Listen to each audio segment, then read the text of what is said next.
Hello दोस्तों, आप सभी का स्वागत है आपके अपने YouTube channel education class Jamui पर। तो दोस्तों, आज क्लास 10th का संस्कृत चैप्टर 3 जिसका नाम है अलस कथा, उसी का वीवीआई ऑब्जेक्टिव देखेंगे। जो बिहार बोर्ड मैट्रिक फाइनल परीक्षा 2027 में 100% ये प्रश्न पूछा जाएगा और ये पार्ट नंबर 1 है। तो देखिए, प्रश्न संख्या 1 में कहता है अलस कथा का लेखक कौन है। तो इसका करेक्ट आंसर है विद्यापति, ऑप्शन ए। और प्रश्न संख्या 2 में कहता है अलस कथा में किस दोष पर व्यंग किया गया है। तो इसका करेक्ट आंसर है आलस पर, ऑप्शन ए। और प्रश्न संख्या 3 में कहता है विद्यापति ने किस भाषा में रचना की है। तो इसका करेक्ट आंसर है संस्कृत, ऑप्शन सी।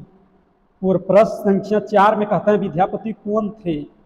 तो इसका करेक्ट आंसर है मैथिली कवि, संस्कृत कवि, अवहट कवि, उपरोक्त सभी होगा। इसका करेक्ट आंसर है ऑप्शन डी। और प्रश्न संख्या 5 में कहता है परीक्षा पुरुष परीक्षा में कौन से विषयों पर चर्चा की गई है।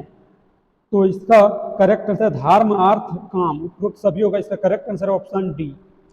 और प्रश्न संख्या 6 में कहता है आलस के निवारण की प्रेरणा किस पाठ से मिलती है। तो इसका करेक्ट आंसर है आलस कथा, ऑप्शन ए।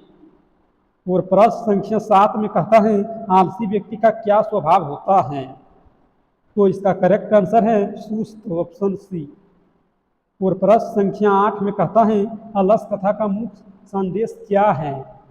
तो इसका करेक्ट आंसर आलस का निवारण, ऑप्शन सी। और प्रश्न संख्या 9 में कहता है आलसी व्यक्ति किस पर निर्भर होता है। तो इसका करेक्ट आंसर दयावान व्यक्तियों पर, ऑप्शन सी। और प्रश्न संख्या 10 में कहता है मंत्री वीरेश्वर का स्वभाव कैसा था। तो इसका करेक्ट आंसर है दयालु, ऑप्शन बी। और प्रश्न संख्या 11 में कहता है अलसशाला में किनके लिए अन्न वस्त्र दिए जाते थे। तो इसका करेक्ट आंसर है आलसियों के लिए, ऑप्शन बी। और प्रश्न संख्या 12 में कहता है अलस कथा में किस राज्य का उल्लेख किया गया है। तो इसका करेक्ट आंसर है मिथिला, ऑप्शन बी। और प्रश्न संख्या 13 में कहता है आलसी व्यक्ति क्या सहन कर लेता है। तो इसका करेक्ट आंसर है भूख, ऑप्शन ए।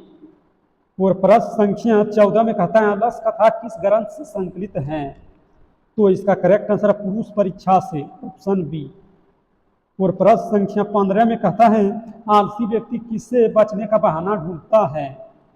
तो इसका करेक्ट आंसर है काम से, ऑप्शन सी। और प्रश्न संख्या 16 में कहता है विद्यापति की रचनाओं में कौन कौन सी भाषाएं शामिल हैं। तो इसका correct answer Maithili, Avahatta, Sanskrit, option B. और प्रश्न संख्या 17 में कहता है आलसियों को देखकर धूर्त लोग क्या करते थे। तो इसका करेक्ट आंसर बनावटी आलस दिखाते थे, ऑप्शन बी। और प्रश्न संख्या 18 में कहता है अलस कथा में किनका सुख देखकर धूर्त लोग आलस दिखाते हैं। तो इसका करेक्ट आंसर आलसियों का, ऑप्शन सी। और प्रश्न संख्या 19 में कहता है आलसशाला के कर्मियों ने आलसियों की परीक्षा किस प्रकार ली।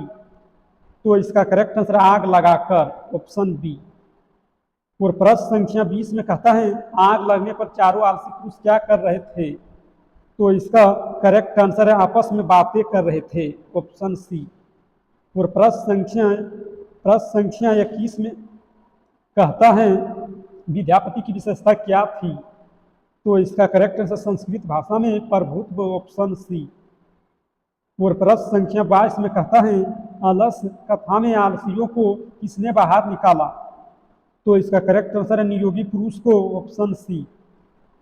और प्रश्न संख्या 23 में कहता है आलसियों को किसकी आवश्यकता होती है। तो इसका करेक्ट आंसर दयावान व्यक्ति पर, ऑप्शन सी। और प्रश्न संख्या 24 में कहता है चारों आलसी पुरुषों को किस कारण से बाहर निकाला गया है। तो इसका करेक्ट आंसर है उनकी प्राण रक्षा के लिए, ऑप्शन बी।